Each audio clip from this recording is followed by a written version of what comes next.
Bonjour à tous, direction le Chili et le Pérou pour le pape François. Le Saint-Père entame son 22e voyage apostolique ce lundi à 12 500 km de Rome. Une semaine de voyage qui s'annonce extrêmement dense, 6 villes visitées, 28 étapes annoncées au programme officiel et 21 discours et homélies. Le Saint-Siège met en exergue deux grands axes pour ce voyage, l'attention et la proximité avec les minorités autochtones et la préservation de l'environnement. Au Chili, le pape François a choisi de rencontrer les Indiens Mapuches au sud du pays qui sont chassés de leurs terres et en conflit depuis des années, si ce n'est depuis des siècles, pour que leurs droits soient respectés.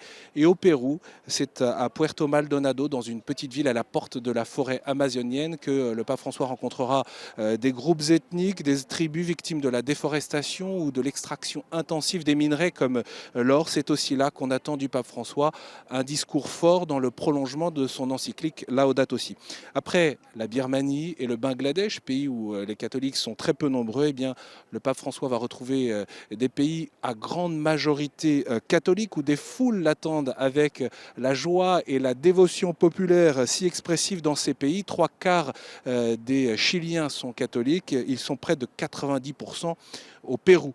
Pour autant, les contextes dans ces deux pays ne sont pas simples. Au Chili, tout d'abord, plusieurs églises de Santiago ont été la cible d'actes de vandalisme, d'attaques en fin de semaine dernière et la nonciature apostolique a même été occupée une demi-heure par des anarchistes. C'est là que le pape François va résider.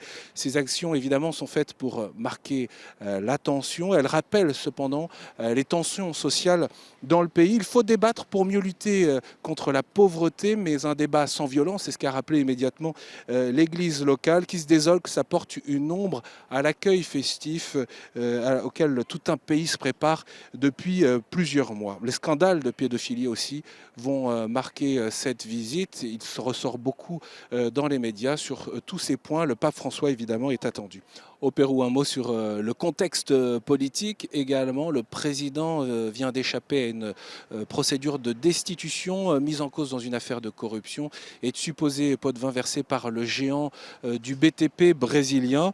Côté Église, les conflits autour de la théologie de la libération sont plutôt du siècle dernier. Gustavo Gutiérrez, l'un des fondateurs, est péruvien, mais il demeure aujourd'hui de profondes divisions au sein de l'épiscopat. On imagine bien sûr que le pape François va s'atteler à ces difficultés. Le pape argentin connaît tout cela de très près en ancien voisin. Il a même vécu 1 an et demi au noviciat jésuite de Santiago. Il sera donc intéressant d'observer comment il choisit de distiller ses messages. Le pape latino qui parcourt méthodiquement le continent latino-américain. La mission visiblement qu'il s'est attribuée depuis son élection, c'est son 6e voyage apostolique en Amérique latine. On peut noter que cette fois encore, il choisit de ne pas se rendre dans son pays.